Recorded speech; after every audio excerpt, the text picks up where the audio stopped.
Welcome, everybody, to the R&R Catcast, a fan-based podcast focusing on Montana State athletics. We're two dudes named Ryan from the state of Washington talking about our dear Montana State. We hope you enjoy.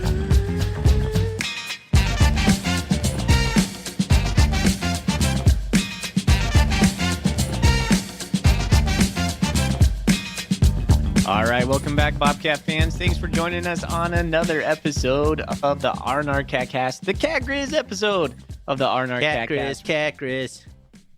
I'm one of your hosts, Ryan Foley. He's your host, Ryan Thornburg. We are the Ryans of the R&R, the Montana State affiliate of the Big Sky Podcast Network.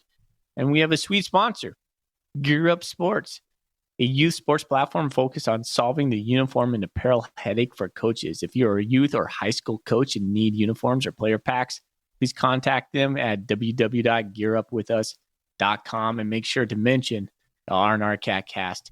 Thorny, Cat Griz Week. The week we love, the week we hate. It's here. Let's embrace it. The best, worst, the worst, best week of the year. Oh, man. It's here. It's here. I just want it to be Saturday. That's usually what happens. Like, I don't want the week to happen. I want the game to happen. I don't want all the build-up. I don't want all the waiting. Don't want all the trash talking. I don't want any of the stuff that accompanies the game except for the actual game day itself.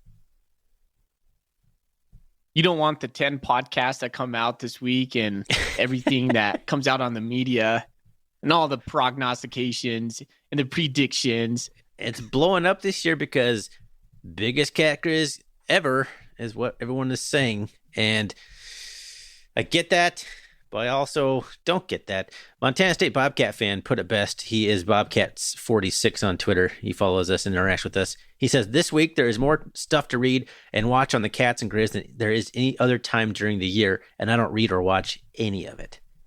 I'm kind of in the same boat. Here we are putting out content. Are you going to listen to it? I don't know. I feel like I'm kind of in that boat. There's so much stuff to consume. It's a little bit overwhelming, and sometimes I just don't consume anything on this week. It's funny how I ride that roller coaster. I totally understand where you're coming from. I lean into that a little bit. Actually, one of our listeners texted me today. He goes, "What do you think about Cat Griz Week?" And I said, "I love and hate it.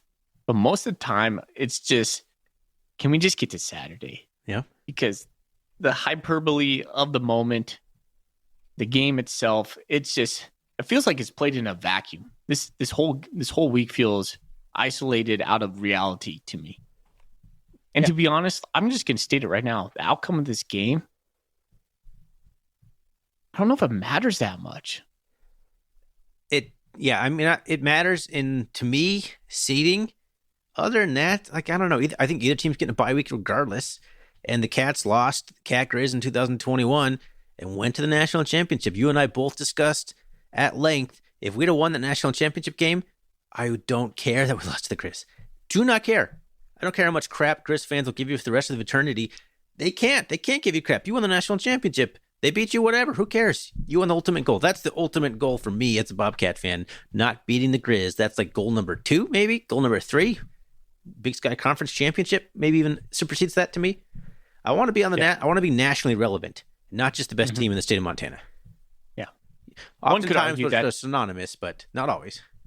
The timing of this game affects the seeding of the playoffs. If this game was in October or something like that, you could recover and then have momentum built into it. But listener, don't get me wrong. I do care about the Cat Griz. I do care about the Cat Griz. And everybody's going to shout, Foley, hey, if you win this game, number 2 seed on the line. What's the most determining factor of going to the national championship in the last decade? Home field advantage. Yes, home field advantage. You're right. I think Montana State's good enough. Even if we lose this game, we can make the national championship. Yeah. Not if we can. That is something I believe in my heart, 100%. It's a roadblock for the ultimate goal if we end up losing. But yeah, it's a huge win. Don't get me wrong. So yes, it's a huge win in the seeding implications more than it is anything. Okay. We'll miss out on the shiny rings, the conference championship, maybe a banner. So yeah, these are all big things. They're all big things.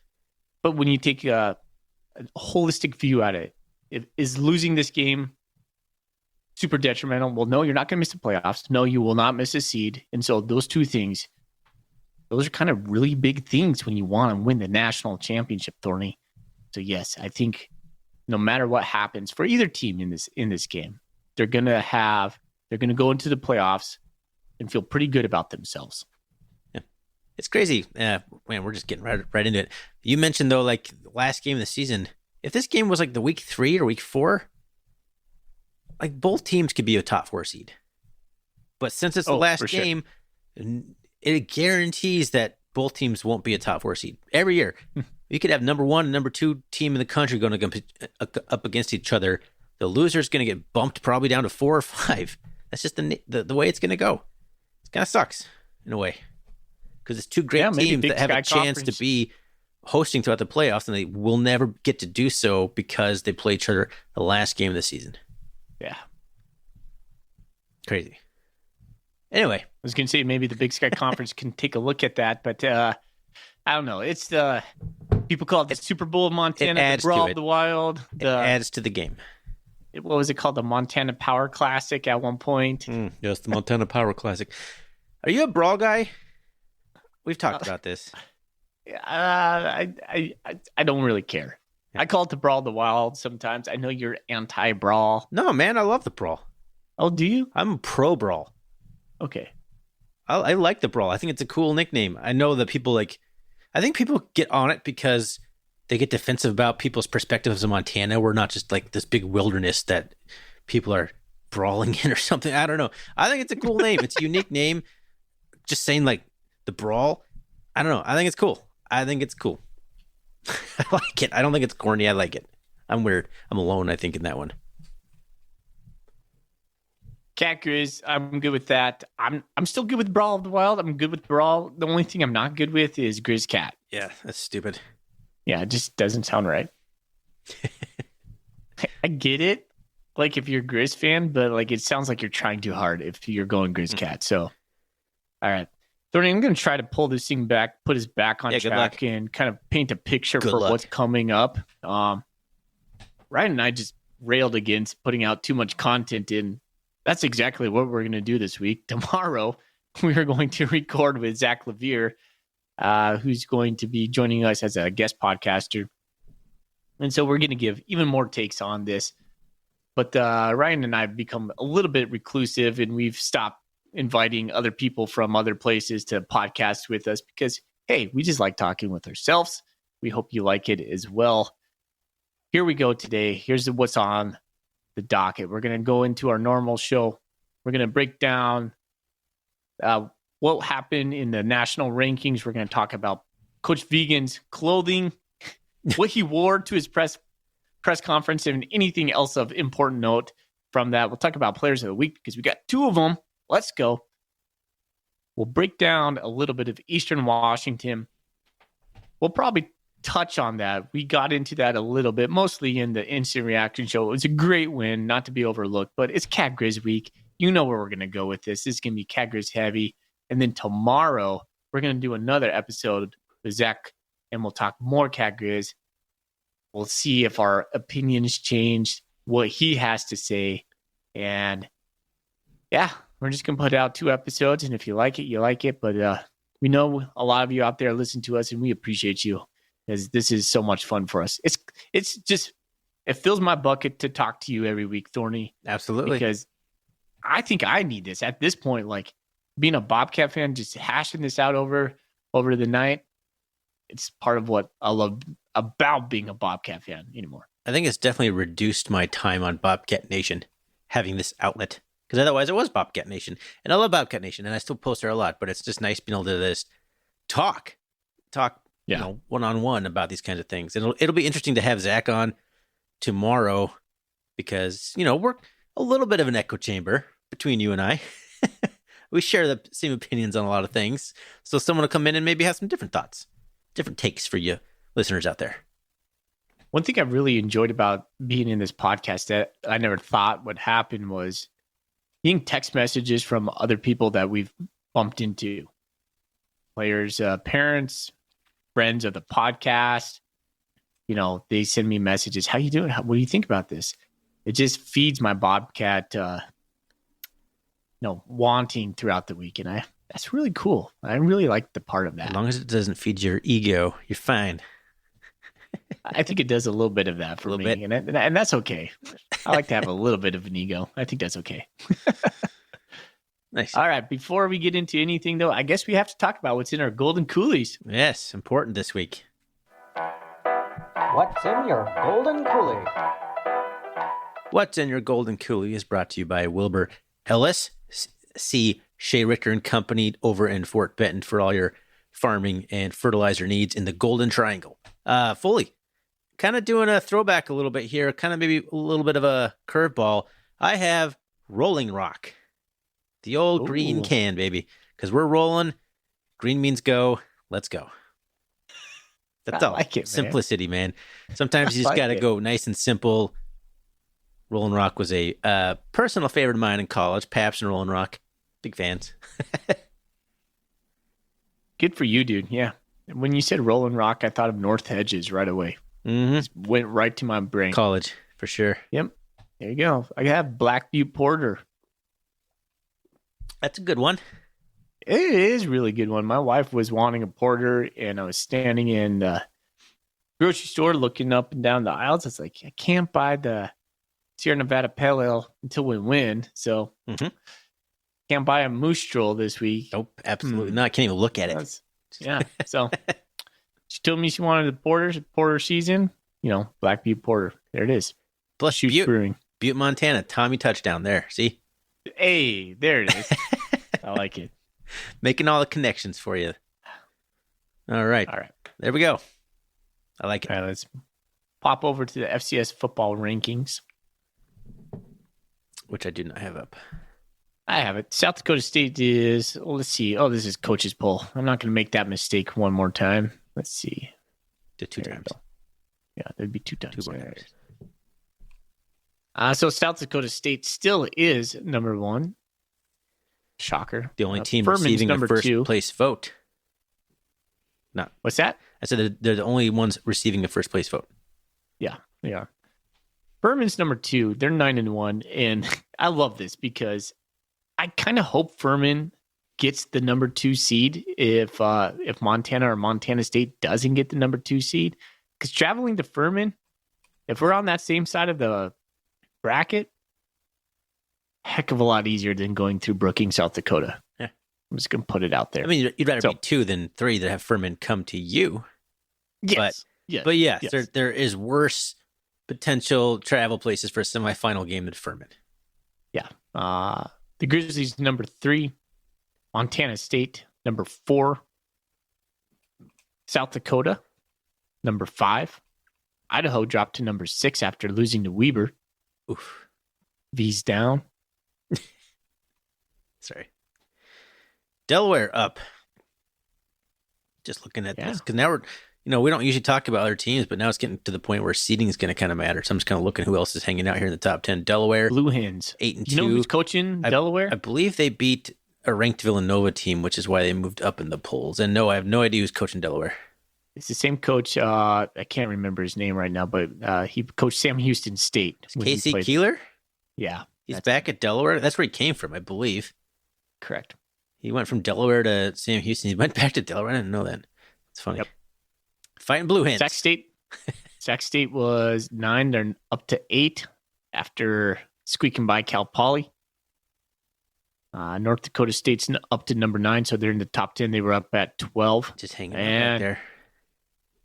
Number 10, Villanova. What if North Dakota State makes a run? Villanova went up, so did they beat Delaware? No. Ooh, I don't know. Either way. I thought Delaware lost.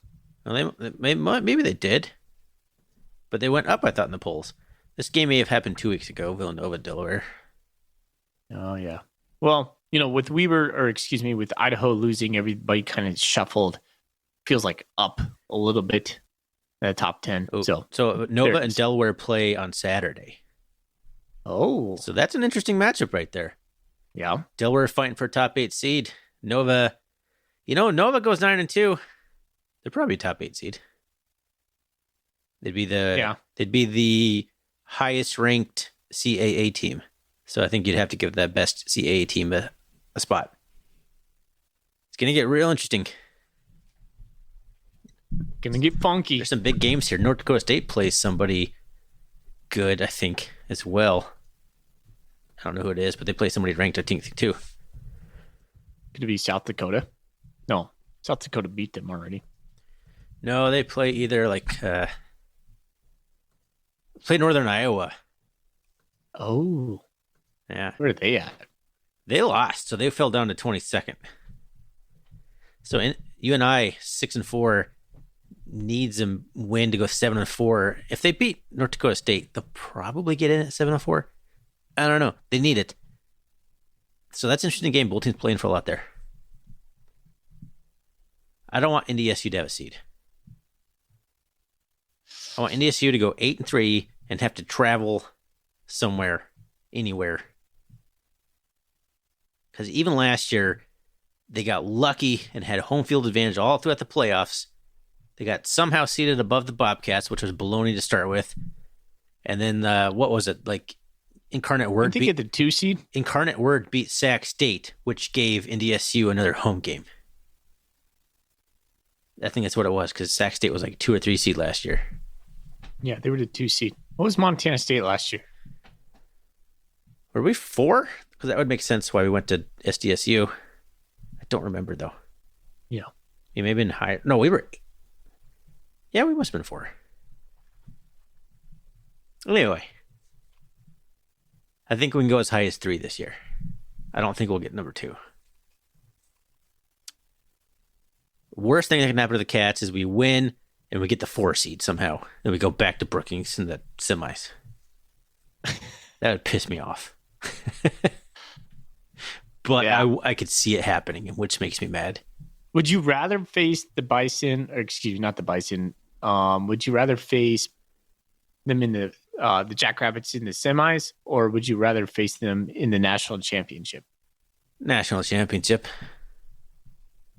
Yeah, I guess so.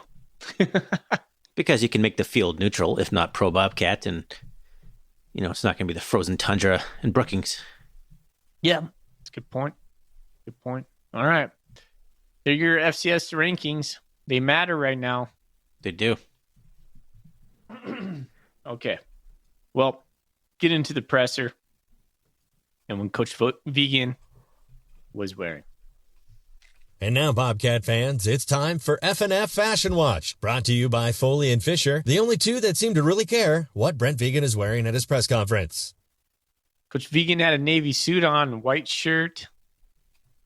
He had, a blue and gold striped tie.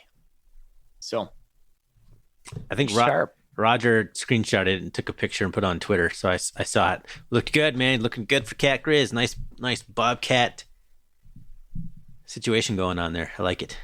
And you all know that I read out all my notes, and it's on a steno pad that's half cut with a blue line, if you know what that means. Thorny, I almost messed this up because next to white shirt on my next note over on the next column was red shirt. Speaking of a red shirt, freshman or something like that. I'm like, what? Can you imagine Vegan going up there and just rocking a bright red shirt underneath his blazer? Paying homage to Eastern. Oh my gosh. All right. Yeah. So there you go. Coach Vegan looking good. Stood up there for almost 40 minutes. Coulter Nuanez gave him about a good 15 minutes at the very end. And I was like, Coulter just kept coming at him. And I was like, geez. All right, Coulter, give it your classic. This is the last one from me, Coach. He went long. He was just trying to squeeze every ounce of the Cat Griz so people get the listens in. So anyways, good for that. Prior to this, did you watch any of the post-game press conferences with Noel Naskelson and Sean Chambers? So, no, I started some, but I didn't finish them. But again, just not consuming too much content this week. Two observations from that. Some guy, I don't know who it was, I couldn't recognize the voice. They were asking some kind of funny questions or off-topic questions, and they asked who would win in a fight, Champ or Monty. And of course they said Champ, and the guy goes, well, what would Champ's finishing move be? And it was kind of awkward. But then Nolan Askelson saved it at the end. He goes, the people's elbow. The people's elbow. Nice. The people's elbow. Askelson looked 100% mad / locked in. I loved it. He was like, he wasn't even turning his head. He was just turning his eyes to look at the reporters. He was facing deadpan forward. Victor would look at him or give him a question. He would just be, cock his eyes to the left. Just give great answers. He's locked in 100%. When I saw his demeanor, I was like, oh, it's Cat Griz week, baby. So shout out to Nolan. Okay, let's see. Coach Vegan said Sean's per play production, it's hard to beat. And that's true. I want to talk a lot about Sean Chambers, and I'm going to withhold any comments on that because I think that's going to be a big conversation. He's going to say it's going to be the battle of the wills for us to run against their defense, and we're going to have to stay the course. Well, that's a big key in this football game. Injury front, Drew Polidor, he's going to be available. I don't know if he's going to play. He just said he's going to be available. Danny Yu, same, available. Not sure he's going to play. Train will be practicing this week. Again, I don't know if that what that means. He's practicing, but will he play? Not sure. Looks like Aiden Garrigan will be back. That's the only for sure thing I could say from Coach Vegan on that. No, I mean, that's definitely more positive injury update than we've had in some time. Yeah. The only other notable thing he said is we need to play the game on our toes, not on our heels. He mentioned when did we get beat? Was it 2021? Yeah. 2 years ago. He said in 2021 we played on our heels. So absolutely, we need to be the aggressor, not the reactor. That was such a weird game. It was. But last year we were the aggressor, 100%. Yeah, it's a weird thing. He kind of mentioned. He said we need to be unpredictable and attack the width of the field. We need to be able to do what we do, but we need to make them not know what's coming. And if we can do that, we're going to have success and we're going to be able to get ahead of them. I think where it's going to be dangerous for the Bobcats is if we get punch first, punch second, kind of a la Idaho, where it goes sideways, but sideways too long, where we can't recapture it. Even in Idaho, though, we almost beat them. Yep. And that was a half of football that we really took back. Yeah. If you're framing things in like the punch situation, I don't think you can really knock TKO the Bobcats. Like you can knock them into the ropes, and we didn't get back up in time. I guess that would be a TKO, not a KO. But, you're not going to knock the Cats out. They're going to keep punching back. They might not win, but I just don't think you're going to just completely knock the Cats out like you did in 2021. Yeah. All right. But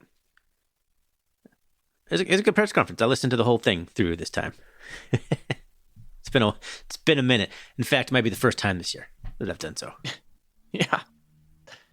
All right. Yeah. Coach Vegan getting a little bit more comfortable beyond the mic. Do you think he's going to a legit candidate for the Boise State? Hard to say. I want to say no. I feel like it's a no, but I just don't think Boise State would dip down into the FCS ranks.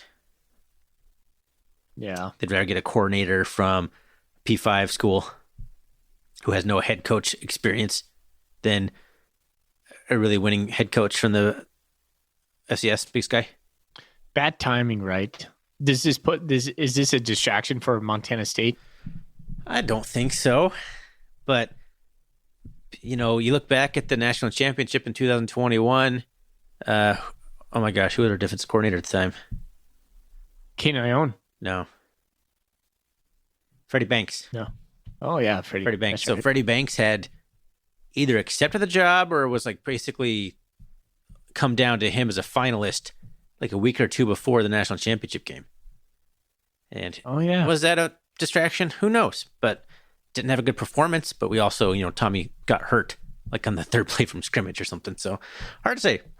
I don't think it'll be a distraction. I think the team's too locked in on the final goal, and Vigen wouldn't even like let it happen. Yeah, I don't think he's going to get the job. Does he deserve it? I don't know. I'm not sure he even do wants a good the job job over there. Exactly. You got Jeff Choate in the mix again, the old hat seen in there, and then you have a couple Power 5 coordinators, offensive coordinators from Washington, Kellen Moore's brother, who's like offensive coordinator at Missouri. I don't know. They'll have no Boise shortage State's, of candidates for sure. Boise State's weird, man, because they were once like the darling of college football. They just feel kind of It's the middle of the road right now. It's because they kept getting shut out. Yeah. They tried so hard to get into the upper echelon of the college elite, and the upper echelon didn't want them inside. And eventually they kind of just fell off because they just couldn't get there, and they couldn't get there, and they realized, maybe they didn't realize, but people realized, like, they're just not going to ever be invited into the Cool Kids Club. And it's lame. I liked Boise State. I love the run they went on. I wish they would have been able to parlay that into something bigger, but they're still a Mountain West squad, man. Yeah, there it is. The Mountain West squad. And that's what it comes down to. They're not playing in the Big Ten. They're not playing in the SEC. Yeah. You're not going to be nationally reputable when you're beating San Jose State, New Mexico State, Wyoming, Colorado State. Exactly. Yep. All right. We're not here to talk Boise State.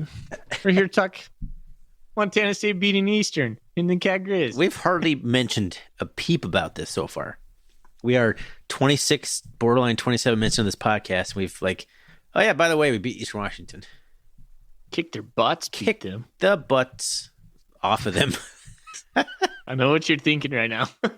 Actually, no. I did think about what you said, but it was me also saying something stupid. Kick the butts. Like, where do I go from here? I said it. Now I got to somehow navigate that first part of the sentence I said somewhere. Got to land the jet somewhere. Sometimes, man, you know, I give props to anybody who can do like live radio. Yeah. I trip over my own words too much. I stutter too much. I stammer. I can't do it. I think I've gotten a lot better on this podcast since when we first started, but I'm nowhere near somebody that can go on the radio and not sound like an idiot. Yeah. But now we're doing the no edit things. We're basically on the radio because we're not going to edit any of this. Yep. Get what you get. Get what you get. You better like it. Well, do you like stats? Are we at the point where we're going to talk some stats? I wrote a ton of them down. Let's talk about them. Let's talk about the stats. All right. Bobcats crush Eastern Washington 57-14 in a game that was over like partway through the second quarter. Yeah. So we're going to go down the stats here. Eagles had more first downs, 19-16. The Eagles were just 4 for 16 on third down, man. That was the Cats did a really good job of getting off the field on this one. It was such a change from the previous Idaho especially, but even Northern Arizona a little bit. So that was good on the Cats. Cats were 6-12 themselves on third down and 1 for 1 on fourth down. Pretty early in the game, I believe they went for it on fourth down. 551 yards of total offense for the Cats, 276 through the air, and 275 on the ground. So the definition of balanced, at least in terms of output, not in play calls, there's plenty more rushes than there was passes. Eastern had just 394 total yards. Not just, I think that's decent. 394 total yards, 331 through the air, but just 63 on the ground on 32 attempts for 2.0 yards per carry. Quietly, the Bobcat rushing defense is actually playing really well. It's the passing defense that's kind of getting us a little bit. Teams are being able to move the ball, but we're stuffing the run game, which trends well going into Missoula next week. 5 penalties on the Cats for 65 yards, 3 penalties for Eastern for 22 yards, but this is the big stat of the day. 3 turnovers, Eastern Washington, 2 interceptions, and a fumble recovery. And time possession, just pretty much about dead even, about 30 minutes apiece.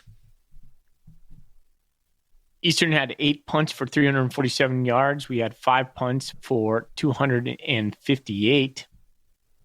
It's crazy we punted 5 times in this game and scored 57 that points. Might be a 3. No, that's a 5. Either way, 5 points. Either way, scoring 57 points and punting it all. Yeah, it is wild. Did you listen to real quick? I was listening to Vegan talk about Cat Griz a little bit, and he just kind of casually mentioned we didn't punt last year. Yeah, he says if we can do that again, that'd be good. If we can do that again, that'd be great. Just not punt the ball one single time. Just thought that was kind of funny. It was kind of funny. His Midwestern humor comes through. Sometimes it's just kind of sneaky. I like it. All right, Eastern is 1 for 3 in the red zone. We were 4 for 4. We continue to be pretty good. Eastern had 2 sacks for 11 yards. Must be on Jordan Reed. I can't think of other ones. I remember at least one on him. All right. We had 5 sacks for 34 yards. And they were 0 for 1 on field goals. We were 1 for 1 on field goals. Yeah, won the field goal battle, baby. Woo! Snuck it right in there on a windy day. All right, here it is. Malott was 4 for 4 for 98 yards and 1 touchdown. And 3 for 43 on the ground. Chambers was 4 for 4 through the air for 119 yards and 3 touchdowns. 4 for 4, 3 touchdowns, and 119 yards through the air. That was just in the air. He was 5 for 75 and 2 touchdowns. Oh, and we forgot to say player of the week, co-player of the week, offensive player of the week in Big Sky. Yep. Who else was it? The guy, the UC Davis running back. Oh, Lance Larson. Yeah. He had 276 rushing yards. That's fair. Right? I mean, come on. So Jordan Reed, 7 passes, 7 for 11, 59 yards, and 5 for 7 rushing. I love when Jordan Reed rushes. Like, it's just like half the speed of Tommy Malott, but he gives it his all. Like, he's not slow. No, he's not. I think he's just Tommy Malott and Chain. Well, he's one of those guys that's so tall, he looks slow. Yeah. But he's covering a lot of ground because he's, 6'6" or something, right? He's a long dude. Scotchy Humphrey had 3 carries for 84 yards with the longest 74. He had 1 catch for 63 yards. There's something that. Yeah, so we had like 150 total yards from the line of scrimmage on 4 touches. Elijah Elliott. It's good to see Elijah back. He had 8 carries for 31 yards. Layton Sumner was 5 carries for 5 yards, 1 touchdown. Ty McCullough had 4 catches for 125 yards with 2 touchdowns. Woo! Taco Dowler had 2 catches for 33 yards. Cleveland had 1 catch for 15 yards and 1 touchdown. Nice touchdown pass where he broke out of a tackle. Yeah, there's a bullet from Chambers. Blake Stillwell led the team with 7 solo and 9 total tackles. In the absence of Drew Polidor, Blake Stillwell's been playing really good. He's going to be really good for the Cats. Yeah. He's not to Drew Polidor's level, but he's coming along, man. Yeah. And I think what Drew Polidor does so well is recognize play and just attack. Blake Stillwell is getting there. He's getting there. Yeah. All right. Askelson had 8 total, 1 interception. Ryland Ort, 6 total, 1 tackle for a loss. Paul Brott. And Paul Brott, the last 2 games. Let's go. Come on, man. Dude, he looks huge out there. Oh, he is huge. 6 total, 2 tackles for a loss, 1 sack. Brody Grebe had 1.5 tackles for a loss, 1.5 sacks. So those are the same play. Cole Bullock had 1 tackle for a loss. Seabass had 1.5 tackles for a loss and a half a sack. Simeon Woodard had 1 tackle for a loss. Zach Cruz had himself a good day and mop-up duty. 1 tackle for a loss, 1 interception, 1 touchdown, Zach Cruz. Ben Seymour, 1 tackle for a loss, 1 forced fumble recovery, for 33 yards, 2 yards short. He got smoked at the 2-yard line. And he talked about that in his press conference. He's like, man, I got hit out of nowhere. He thought he was going to get it. He had a scoop and score last year. Do you remember that? Yeah, who was that against? I do remember that. I think it was Weber. Yeah, you might be right. Yeah. Sticks Hall had 5 punts, long for 62, and 4 inside the 20. He was the special teams player of the week. We have some listeners who are saying that he should be like the boot or something now, the leg, something. Das Boot. Yeah, Das Boot. I saw that one on there. I'm sorry, man. It just sticks in my head. And Das Boot might be better, but I can't get Sticks out. So Sticks Hall is going to be for me. Kotzman, Casey, 6 for 8 on point afters. So there's something maybe to talk about with, I don't know, maybe we could talk about that. Maybe it's something we wait with Zach. He had a field goal for 35 yards. And then two Eastern players of note, Kiko Vesperis, 27 for 36 for 329 yards, 2 touchdowns, 2 interceptions. Take that as you will. Efton Chisholm, star receiver, Big Sky, stud, 9 catches, 94 yards. Blake Goebel, 5 catches, 26 yards, 1 touchdown. I like Efton Chisholm. I do too. I don't know why. I mean, his name is Efton Chisholm III. If that doesn't sound like the richest guy preppy guy you've ever heard, I don't know who does. That guy comes from money, old money. Although, why is he Eastern? What was Texas quarterback's name way back when he Texas Longhorn? He had a cup of coffee in the NFL. He's backup quarterback, but he had such a rich name. Who am I thinking of? I don't know. Oh, I'm sure. As soon as you say it, of course, but I can't think of a single Texas quarterback right now. Not like Bryce Young, Vince Young. No, Vince Young. he's I'll look him up as you start talking. All right. Okay. You look up Texas Longhorn quarterbacks because that's what the people are here to listen to. And I'll start talking a little bit about this game, hopefully. So we talked a lot about this game already kind of on the Instant Reaction show. I was thinking more about this, though. The style points in this game, I think, were important. I think we had mentioned, somebody asked Golden Coolie questions about that, and I kind of was a little bit dismissive in terms of, I don't think it's that important, but now that we've done it in a way that's 57-14, it feels good. That does, I think, present ourselves a little tiny bit better, inching our way towards a top 4 seed, assuming we can beat the Griz. If we can beat the Griz 3-0, it doesn't matter. This is a style points matter, and next week will be would be a top 5 road win. So that's going to count no matter what, how ugly that is. So I think it's important. So I was pretty happy with just the final score. And Eastern couldn't stop anything, man. They couldn't stop our backups. They couldn't stop anybody. Major Applewhite. Major Applewhite? Major Applewhite. Never heard of this person. Who's richer, Major Applewhite or Efton Chisholm III? I don't know. They should join together and form a lawyer firm, an accountant firm. Applewhite and Chisholm.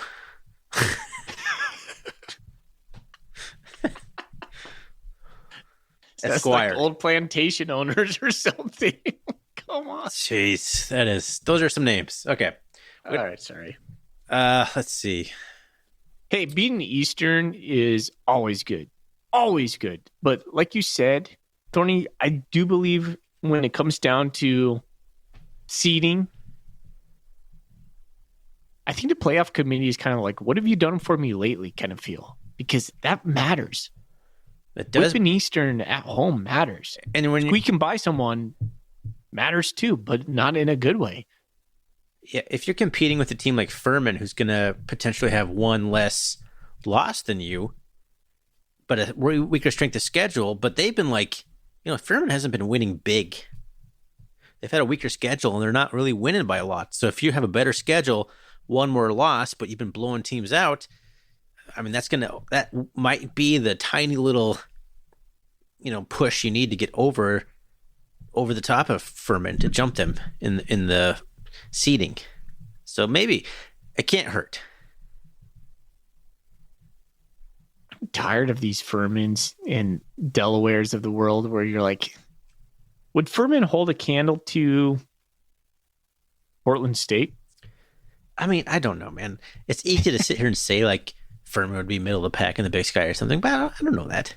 I haven't watched a single second of Furman. I know, I take that back. I watched a little bit of their Chattanooga game, but I think their quarterback was out that game. Take that with a grain of salt, I guess, but I don't know. I feel like these Southern Conference teams, the Southland teams, all these kinds of teams, once in a blue moon, they have a team that's dominant like Sam Houston State was, but generally, their best teams are not great in the playoffs and not good against the Big Sky, it feels. I miss Sam Houston State. I never thought I would say that, but they were good for the FCS. They were fun to make fun of, and they didn't have very good crowds and all that stuff. But they were a good football team. Yeah. Say what you want about everything else and the hideous uniforms and all that.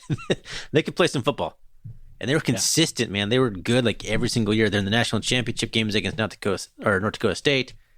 They were always competing, and they were smoking the Bobcats. Physical. They're smoking the Rob Ash Bobcats. Gosh. Killer instinct of Mother Teresa, Rob Ash. Yeah, that's right. But yeah, I mean, just one less good team in the FCS. But now, I was started thinking about this today. The 1 seed and the 2 seed should always be a Big Sky team or a Missouri Valley Football Conference team. Period. Yeah. I mean, in perpetuity, maybe. That's you're just saying that carte blanche, it's never going to change. Yeah, I don't know if I agree with that. Yeah, I mean, there will be extenuating circumstances. A Furman, for example, their out of conference wasn't very good. They played Tennessee Tech. They played, I forget who it was, Mercer or somebody, some other not impressive school, and they lost to an FBS team. It's okay. Now, if they had an FBS win on the resume and they were undefeated, absolutely 2 seed. I mean, you could almost start arguing a 1 seed at the point, but I don't know. The best team from the Southland shouldn't be seated higher than the team that wins the Big Sky Conference title outright. I know, that's what I start to wonder about this stuff. I'm like, does the playoff committee say they're in their little conference room that they have this meeting? They're like, well, Furman, they went 9-2. We gotta let them represent somehow. But everybody knows. They're like, yeah, but they're still not as good as Idaho, or you just can't. At one point, you're like, well, they won 9-2. What else were they supposed to do? We gotta give them.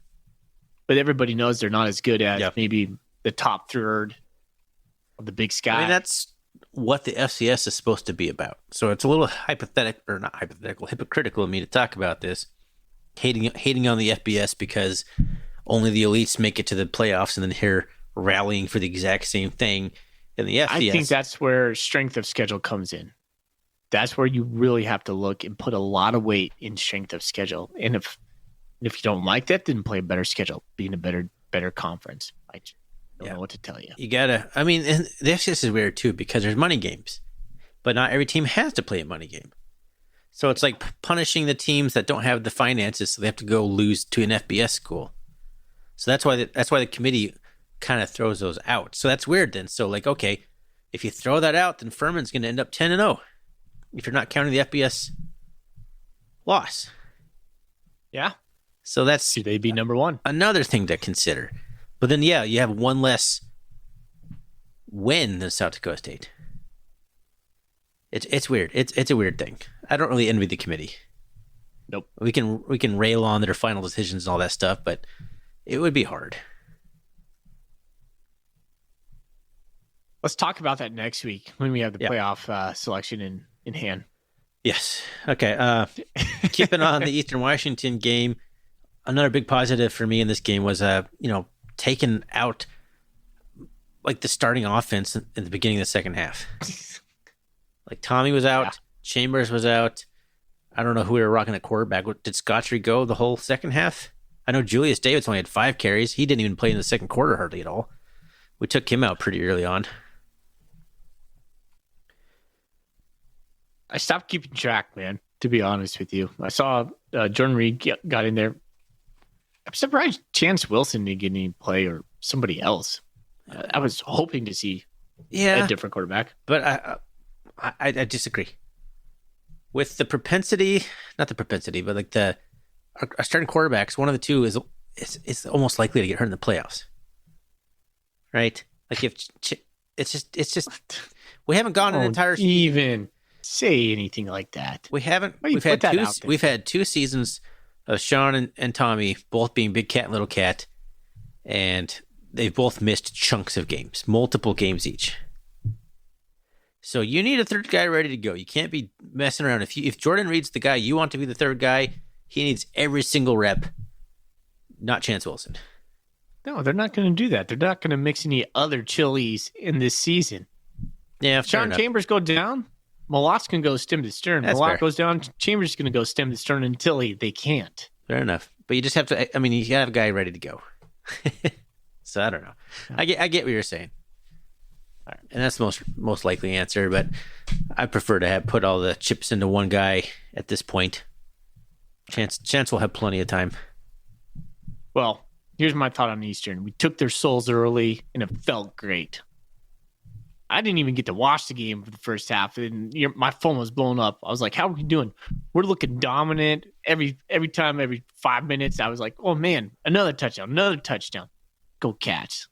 Took care of business. You did what you need to do. Now we're rolling into the Cat Griz, just as we should. It's weird talking about Eastern Washington like we just beat Northern Colorado. But it was that's what it felt kind of like. We just beat a team that didn't stand a chance against the Cats. Now, I mean, the Eastern's not like they're going to end up with a losing record. So they are closer to Northern Colorado than they are to like the Idahos and the Montanas and the Montana States this year. It's just crazy to think that's kind of where Eastern is, and that's kind of how we view this game. Kind of, we didn't feel that way up to it, but now that we beat them so badly, like the second half was, hard to watch. The game's over. You're just doing. Is Eastern better than Northern Arizona? Did they play? I don't know. This is all. Let's see. I would imagine Arizona. Eastern and NAU are probably pretty evenly matched. Actually, they played this week. Okay, is Eastern better than Davis?